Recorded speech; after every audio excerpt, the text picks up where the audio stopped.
Actually, before we talk about Disney and Indiana Jones, let's talk about one of the coolest things to come for Indiana Jones in the late 90s, and that is the Toys McCoy 12-inch Indiana Jones doll.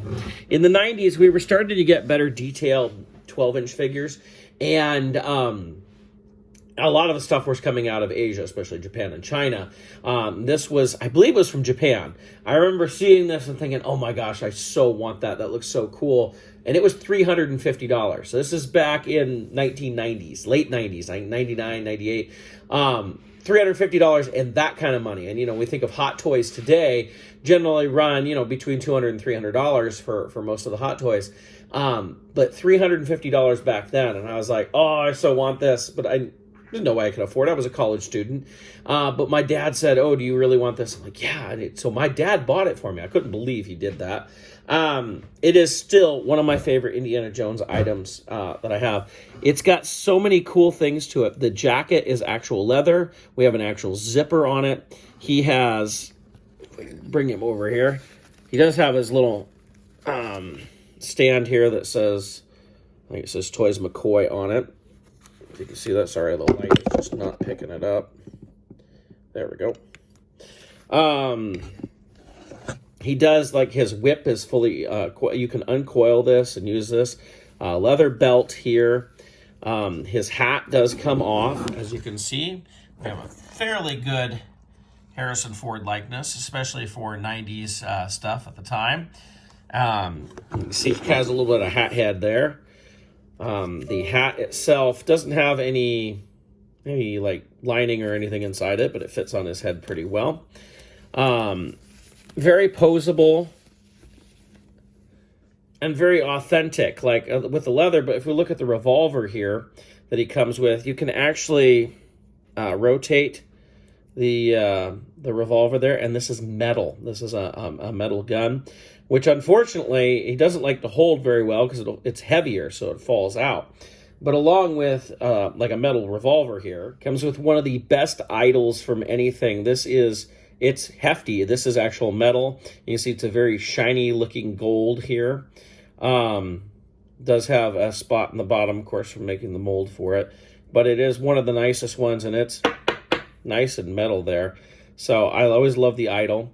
The sandbag is an actual cloth bag. Feels like it says cotton or something inside. It's not very hefty. But he actually has an actual sandbag there. And we get into, like, his boots are described as actual Aldens, or, you know, based on Aldens. He has, if I can get in here, he has socks that you can remove. I've never removed Indy socks, sorry. Oops, there goes his stand. You look at the belt here, you can see it's got metal buckles on it and everything. You got both belts there. If you look at the shirt, it is a very detailed, very well done shirt. With buttons and everything. And then we have our gas mask bag for the satchel. And very well done, although it doesn't have the vents on the bottom and all that. But the buckles on the back of the jacket, everything is such a well done figure. All in all, it's one of my favorites. Like I said, I'm so happy I got this. I don't have the box out here. My box is in storage, so I can't really pull that out right now. But I thought the box was really cool. And Toys McCoy even put together the Arabian horse. It was $200. I did not get the horse. I was not going to be able to afford that or try to coax my dad into buying that. But I loved being able to get the Indy. And the cool thing is, you think about this. This is late 90s, so this is like before Sideshow, you know, really started doing what we know of them today. Back then, Sideshow, may have been even back then, I don't know, it might have been a little later. Sideshow was doing a little bit more expensive stuff, like $35 stuff for like Buffy and James Bond and things like that you could buy in Suncoast, if you remember. And this is light years beyond what any of that was. It is definitely one of the coolest Indiana Jones figures I own. It's probably my favorite. I mean, I have the Hot Toys Indiana Jones, but I still consider the Toys McCoy my favorite Indiana Jones figure that I've gotten, just because of all the detail. I even noticed, like, as I was playing with this, that on the revolver, you can even snap back the hammer on it. Like, so many little things like that. Very authentic to the actual costume. Great detail, very good quality.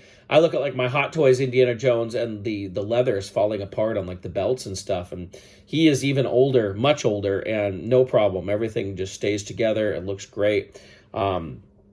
you know, if you can ever get a Toys McCoy Indie, I highly recommend them. I think they're absolutely fantastic. I don't know how easily they are available out there, but it's definitely one of my favorite, if not my favorite, Indiana Jones collectible that I own. I didn't even point out, it actually has lining on the inside of the jacket. It even has the inside pocket over there. Has the snap on the gun belt, like tons of great details.